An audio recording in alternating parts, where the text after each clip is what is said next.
नमस्कार। आइए जानते हैं आज की प्रमुख अंतर्राष्ट्रीय और रक्षा समाचारों की ताजा अपडेट्स।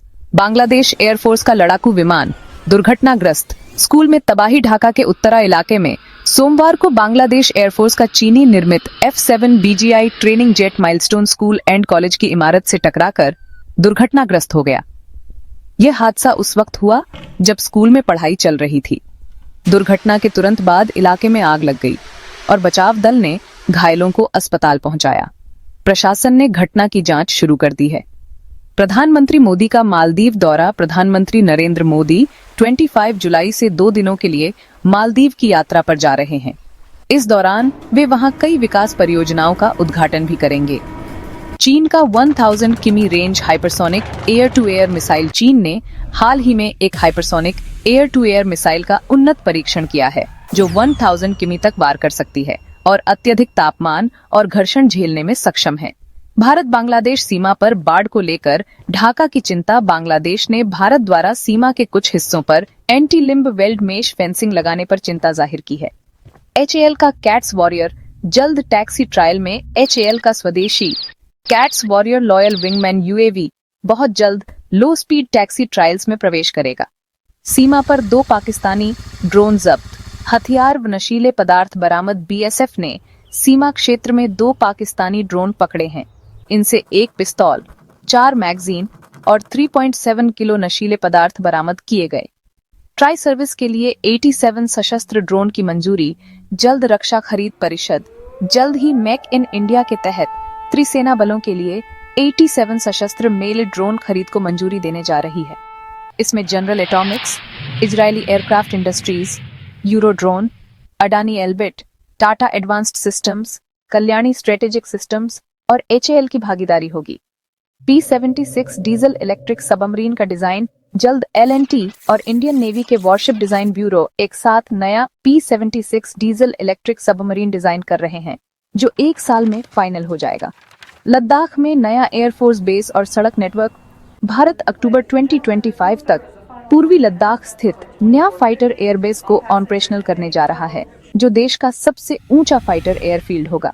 साथ ही 2026 तक दौलत बेग ओल्डी तक नया सड़क मार्ग भी तैयार किया जाएगा। भारतीय सेना को अपाचे अटैक हेलीकॉप्टर मिलेंगे।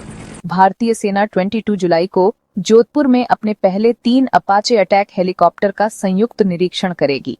ये हेलीकॉप्टर अग्रिम मोर्चे पर तैनात किए जाएंगे। बहादुर बच्चे की पढ़ाई का खर्च उठाएगी।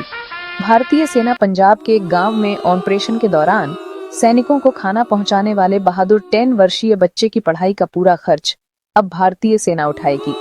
नौसेना के लिए देसी long range maritime petrol aircraft की योजना। भारतीय नौसेना DRDO टेक्नोलॉजी के साथ बोइंग 737 ERX प्लेटफॉर्म पर घरेलू long range maritime petrol aircraft की योजना बना रही है। शुरुआती चरण में C-295 आधारित मीडियम रेंज एयरक्राफ्ट भी शामिल हैं। अर्जुन मार्क 3 भविष्य का भारत का टैंक। DRDO उन्नत अर्जुन मार्क 3 टैंक पर कार्य कर रहा है जो 2030 तक सेना में शामिल हो सकता है। इसमें AI आधारित ऑटोमेटिक टारगेटिंग, ड्रोन कोऑर्डिनेशन, आई वॉरफेयर, 360 डिग्री सेंसर और वॉइस कमांड जैसी खूबियां होंगी। भारतीय नौसेना का AI कॉम्बैट कमांड वेसल। भारतीय नौसेना 1500 टन का AI सक्षम कॉम्बैट कमांड वेसल विकसित कर रही है जो मानव रहित जलतली और हवाई ड्रोन्स व लूटरिंग म्यूनिशन का संयोजन करेगा। रूस भारत को पैकडिया स्टेल्थ बॉम्बर में शामिल करना चाहता है।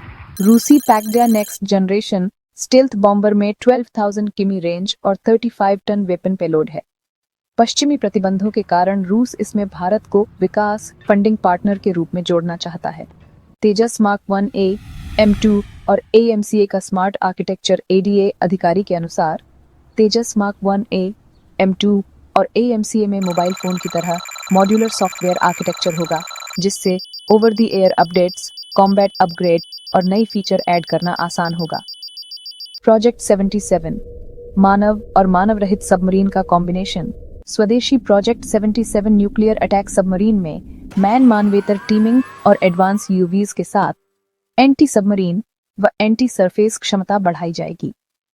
AMCA फेज्ड डेवलपमेंट स्ट्रेटजी पर सुझाव। विशेषज्ञों के अनुसार अगर भारत ने AMCA प्रोजेक्ट को फेज्ड तरीके से किया होता तो कम लागत में 4.5 जनरेशन फाइटर भी समय रहते भारत को मिल सकता था।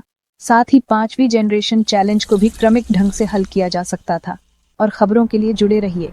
जय हिंद।